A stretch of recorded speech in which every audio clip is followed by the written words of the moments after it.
దివ్యభారతి ఈ పేరు వినగానే అచ్చం తెలుగు అమ్మాయి పేర్లా అనిపించినప్పటికీ ఆమె ముంబైకి చెందిన కుటుంబంలో జన్మించారు. 1974 ఫిబ్రవరి 25న ఒక మిడిల్ క్లాస్ మరాఠీ కుటుంబంలో దివ్యభారతి జన్మించారు. దివ్యభారతి చిన్నప్పటి నుండి చాలా హుషారుగా చురుగ్గా ఉండేవారు. కానీ ఆమె చదువులో మాత్రం ఎప్పుడూ వెనకబడి ఉండేవారు. దాంతో టీనేజ్కి వచ్చేసరికి దివ్యభారతి చదువు మానేసి మోడలింగ్ వైపు వెళ్లాలని నిర్ణయం తీసుకుంది. అయితే ఆమె కుటుంబం అందుకు అంగీకరించలేదు. అయితే దివ్యభారతి అందం గురించి ఎంత చెప్పినా తక్కువే. టీనేజ్లో ఆమె అందానికి చాలా మంది ఫిదా అయ్యారు. ఆమె అందం, photogenic face, fairness, beautiful eyes ఇవన్నీ చూసి 15 ఏళ్ల వయసుకే ఆమెకి మోడలింగ్లో అవకాశాలు వచ్చాయి. కుటుంబం వద్దు అంటున్నా కూడా దివ్యభారతి మోడలింగ్ వైపు వెళ్లారు. దాంతో కొన్ని రోజుల్లోనే ఒక సోప్ యాడ్లో నటించే అవకాశం వచ్చింది. అలా ఒకరోజు దివ్యభారతి వీడియో షూట్లో ఉండగా బాలీవుడ్ యాక్టర్ గోవింద్ తమ్ముడు కీర్తి కుమార్ దివ్యభారతి అందాన్ని చూసి విపరీతంగా ఇంప్రెస్ అయ్యాడు. వెంటనే గోవింద్ నెక్స్ట్ ఫిలిం రాధక సంఘంలో దివ్యభారతికి హీరోయిన్గా అవకాశం ఇచ్చాడు. ఈ సమయంలో దివ్యభారతి వయసు కేవలం 15 సంవత్సరాలు మాత్రమే. ఈ సినిమాతో దివ్యభారతి ఓవర్ నైట్ స్టార్గా మారిపోయింది. 14 నెలల్లో బాలీవుడ్లో 14 సినిమాలకు దివ్యభారతి సాయం చేసి అతి తక్కువ టైంలో one of the highest paid ఆర్టిస్ట్గా మారిపోయింది. అయితే కెరియర్ పీక్ స్టేజ్లో ఉన్నప్పుడు దివ్యభారతి చేసిన ఒకే ఒక్క పొరపాటు మొత్తం ఆమె జీవితాన్ని మార్చేసింది. అలా చాలా చిన్న వయసులోనే సినిమాల్లోనికి రావడం, చుట్టూ ఎప్పుడూ చూడని అందాల ప్రపంచం, డబ్బు, లగ్జరీలు ఇవన్నీ చూసేసరికి దివ్యభారతి వ్యసనాలకు అలవాటు పడింది. మద్యం తాగడం, డ్రగ్స్ తీసుకోవడం లాంటివి చేస్తూ ఉండేది. అలాంటి సమయంలో బాలీవుడ్ ప్రొడ్యూసర్ సాజిద్ నదియాద్వాలాతో ప్రేమలో పడింది. 17 ఏళ్ల వయసులోనే దివ్యభారతి తనకన్నా 12 ఏళ్ల వయసు ఎక్కువగా ఉండే సాజిద్ను ప్రేమించింది. సాజిద్ ఆర్థడాక్స్ ముస్లిం కుటుంబానికి చెందిన వ్యక్తి. అలాగే దివ్యభారతి హిందూ కుటుంబానికి చెందిన అమ్మాయి. దాంతో దివ్యభారతి ఇంట్లో విషయం తెలిసి వారి ప్రేమను ఆమె తల్లిదండ్రులు వ్యతిరేకించారు. అయితే కొంతమంది సమక్షంలోనే ఈ పెళ్లి జరిగింది. సాజిద్ని పెళ్లి చేసుకోవడానికి దివ్యభారతి ఏకంగా తన పేరుని సనా నదియాల్ వాలాగా మార్చుకుంది. అయితే చాలా కాలం పాటు దివ్యభారతి తమ పెళ్లికి సంబంధించిన న్యూస్ని హైడ్ చేసి ఉంచింది. ఆమె పేరెంట్స్కి కూడా దివ్యభారతికి పెళ్ళైనట్లు తెలియకుండా మెయింటైన్ చేశారు. ఆ సమయంలో దివ్యభారతి తన భర్త సాజిద్తో ఇద్దరూ కలిసి ముంబైలో అంధేరి వెస్ట్లో తులసి అపార్ట్మెంట్స్లో ఒక ప్లాట్ని కూడా కొన్నారు. అక్కడే వాళ్ళిద్దరూ కలిసి ఉండేవారు. ఇక దివ్యభారతి సినిమాల్లో చాలా బిజీగా ఉండేది. తమిళ సినిమాలో అవకాశాలు కూడా రావడంతో ముంబై, హైదరాబాద్, చెన్నై ఇలా రెస్ట్లెస్గా షూటింగ్లో బిజీగా ఉండేది. ఇదంతా ఎర్లీ 90sలో జరిగిన స్టోరీ. అలాంటి సమయంలో దావూద్ గ్యాంగ్తో దివ్యభారతి భర్త సాజిద్కి మధ్య లావాదేవీలు జరుగుతూ ఉండేవి.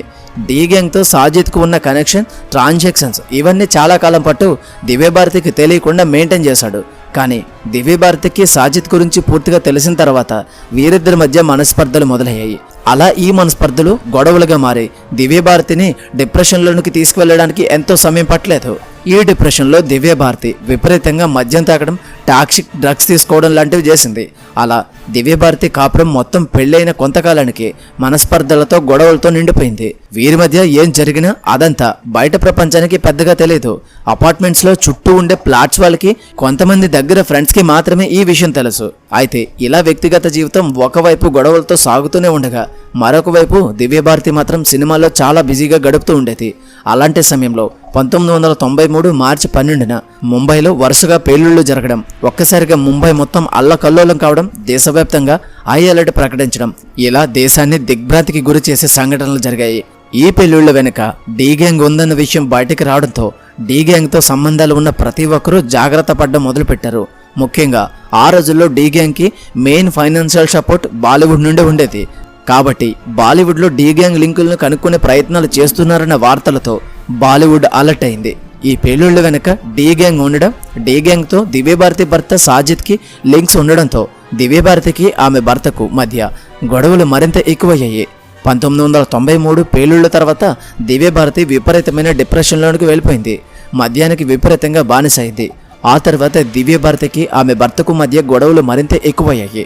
ముంబై పేలుళ్ల తర్వాత దివ్యభారతి ఏకంగా డిప్రెషన్ నుంచి బయటకు రావడానికి సైకాట్రిక్ ట్రీట్మెంట్ కూడా తీసుకోవాల్సి వచ్చింది. దివ్యభారతి సైకియాట్రిక్ ట్రీట్మెంట్ తీసుకున్న సమయంలో 1993 ఏప్రిల్లో షూటింగ్స్లో ఎక్కువగా పాల్గొనలేకపోయింది.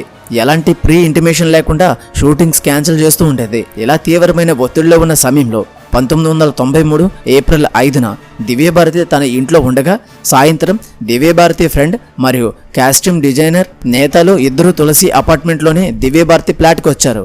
ఆ సమయంలో ఆ ఇంట్లో వీళ్ళ ముగ్గురితో పాటు పని మనిషి అమృత కూడా ఉన్నారు. అమృత కిచెన్లో ఫుడ్ ప్రిపేర్ చేస్తూ ఉండగా దివ్యభారతి, నేతలు, సామ్, లుల్లు వీరు ముగ్గురు మద్యం తాగడం మొదలుపెట్టారు. అలా మద్యం తాగుతూ కొంత సమయం తర్వాత దివ్యభారతి మద్యం మత్తులో 5వ అంతస్తులో ఉన్న తన ఫ్లాట్ బాల్కనీ విండోలో కూర్చునుంది. నిజానికి ఆ బాల్కనీ విండోలో కూర్చోవడం దివ్యభారతికి అలవాటే. ఆ అలవాటు ప్రకారం దివ్యభారతి మద్యం తాగుతూ విండోలో కూర్చుంది. ఇంతలో దివ్యభారతి గట్టిగా అరిచిన అరుపు ఆ ఫ్లాట్లో ఉన్న వారందరినీ పరిగెత్తుకుంటూ వచ్చేలా చేసింది. పని మనిషి అమృత వెంటనే పరిగెత్తుకుంటూ వస్తూ ఉండగా దివ్యభారతి అప్పటికే ఆ 5వ అంతస్తు నుండి కిందకి పడిపోయింది. వెంటనే ఆ ఫ్లాట్లో ఉన్న నేతలు శ్యామ్, లుల్లు, అమృత అందరూ బాల్కనీలోని చూస్తూ ఉండగా ఆమె అపార్ట్మెంట్ కింద నేల మీద రక్తపు మడుగులో పడి ఉంది. వెంటనే వీరు కిందకు వెళ్లి దివ్యభారతిని హాస్పిటల్కి తీసుకువెళ్లారు. కానీ అప్పటికే దివ్యభారతి తీవ్రంగా గాయాలు కావడంతో హాస్పిటల్కి తీసుకువెళ్లిన కొద్దిసేపటికే ఆమె మరణించింది. అయితే దివ్యభారతిది హత్య, ఆత్మహత్య అన్న విషయం ఎవరికీ స్పష్టత లేదు. మరణం తర్వాత సాజిత్ను విచారించిన పోలీసులకు వీరి మధ్య జరుగుతున్న గొడవల గురించి తెలిసింది. కానీ దివ్యభారతి మరణించిన సమయంలో సాజిత్ ఇంట్లో లేడు. దివ్యభారతి మద్యం సేవించినట్టు పోస్ట్మార్టం రిపోర్ట్లో మెన్షన్ చేశారు. అలాగే ఆమె మరణం మీద అనుమానాలు కూడా ఉన్నాయని పోస్ట్మార్టం రిపోర్ట్లో రావడంతో దివ్యభారతి మరణం మీద పోలీసులు విచారణ చేశారు. ఆ విచారణలో దివ్యభారతికి ఆ బాల్కనీ విండోలో కూర్చోవడం అలవాటే అన్న విషయం తెలిసింది. అలాగే దివ్యభారతి కింద పడిన సమయంలో ఆ ప్లాట్లో ఉన్న వారిని విచారించినా కూడా పోలీసులకు ఎలాంటి క్లూ దొరకలేదు. అయితే దివ్యభారతి పని మనిషి అయిన అమృత ఆమె చనిపోయిన నెల రోజులకే చనిపోయింది. దివ్యభారతి వద్ద అమృత చాలా కాలంగా పనిచేస్తుంది. అమృతను దివ్యభారతి ఒక పని మనిషిలా కాకుండా ఒక ఫ్యామిలీ మెంబర్గా చూసుకునేది. అమృత దివ్యభారతి మరణాన్ని తట్టుకోలేక బెంగతో నెల రోజుల పాటు అనారోగ్యానికి గురై మరణించింది. దివ్యభారతి మరణానికి సంబంధించిన ప్రత్యక్ష సాక్షి అమృత. ఆమె కూడా మరణించడంతో ఇన్వెస్టిగేషన్ కష్టంగా మారింది. అలా ఈ కేసు 5 సంవత్సరాల పాటు కోర్టులో సాగింది. 5 సంవత్సరాల తర్వాత దివ్యభారతి ప్రమాదవశాత్తు బిల్డింగ్ నుంచి పడిపోయి మరణించిందని పోలీసులు కోర్టులో అఫిడవిట్ వేయడంతో దివ్యభారతి మరణం ప్రమాదంగా మారిపోయింది. అయితే దివ్యభారతి మరణం మీద చాలా అనుమానాలు ఉన్నాయని ఆరోపించారు. కానీ కొంతకాలానికి అలా ఆరోపించిన వారు కూడా సైలెంట్ అయ్యారు. తల్లిదండ్రులు న్యాయం కోసం లీగల్ ఫైట్ చేయకపోవడం, దివ్యభారతి పని మనిషి అమృత కూడా నెల రోజుల్లో మరణించడం ఇవన్నీ అనేక అనుమానాలకు తావతీస్తున్నాయి. అంతకన్నా ముఖ్యంగా దివ్యభారతి భర్త సాజిత్ కూడా స్ట్రాంగ్గా లీగల్ ఫైట్ చేయకపోవడం కూడా అనుమానించాల్సిందే. కానీ దివ్యభారతి కేసులో కాంప్లికేషన్స్ చాలా ఉన్నాయి. దివ్యభారతి మరణానికి ఎవరు కారణమని చెప్పాలన్నా కూడా అందుకు తగ్గ ఆధారాలు కూడా పోలీసుల వద్ద లేవు. అందుకే పోలీసులు కూడా ప్రమాదవశాత్తు ఆమె కింద పడిపోవడమే ఆమె మరణానికి కారణమని పోలీసులు కన్క్లూజన్ ఇచ్చారు.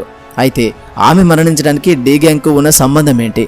అయితే తన భర్త సాజిత్కు డీ గ్యాంగ్కి మధ్య సంబంధాలు ఉండడం వల్ల అవి బయటకు రాకుండా ఉండడానికి మాత్రమే దివ్యభారతిని వీరందరూ కలిపి ప్లాన్ ప్రకారం హతమార్చారా అనేవి ఎవరికీ ఇప్పటికీ తెలియలేదు. అందుకే దివ్యభారతి మరణం మీద పోలీసులు కన్క్లూజన్ ఎలా ఉన్నా ఆమె మరణం వెనుక ఏదో జరిగిందన్న మిస్టరీ మాత్రం ఇంకా కొనసాగుతూనే ఉంటుంది. అందుకే 19 ఏళ్లకే ప్రాణాలు కోల్పోయిన టాప్ యాక్ట్రెస్ దివ్యభారతి కథ ఎప్పటికీ మిస్టరీ అనే చెప్పాలి. సో ఇది ఫ్రెండ్స్, ఈ విషయం మీద మీ అభిప్రాయం ఏంటో తప్పకుండా కామెంట్ సెక్షన్లో తెలియచేయండి. ఈ వీడియో కనుక మీకు నచ్చినట్లయితే తప్పకుండా లైక్ చేయండి. అలాగే మరిన్ని మంచి వీడియోస్ కోసం మన ఛానల్ని సబ్స్క్రైబ్ చేసుకుని పక్కన ఉన్న బెల్ ఐకాన్ ఆల్లో పెట్టుకోండి. మళ్ళీ మరొక మంచి వీడియోతో కలుద్దాం. Until then thank you, bye.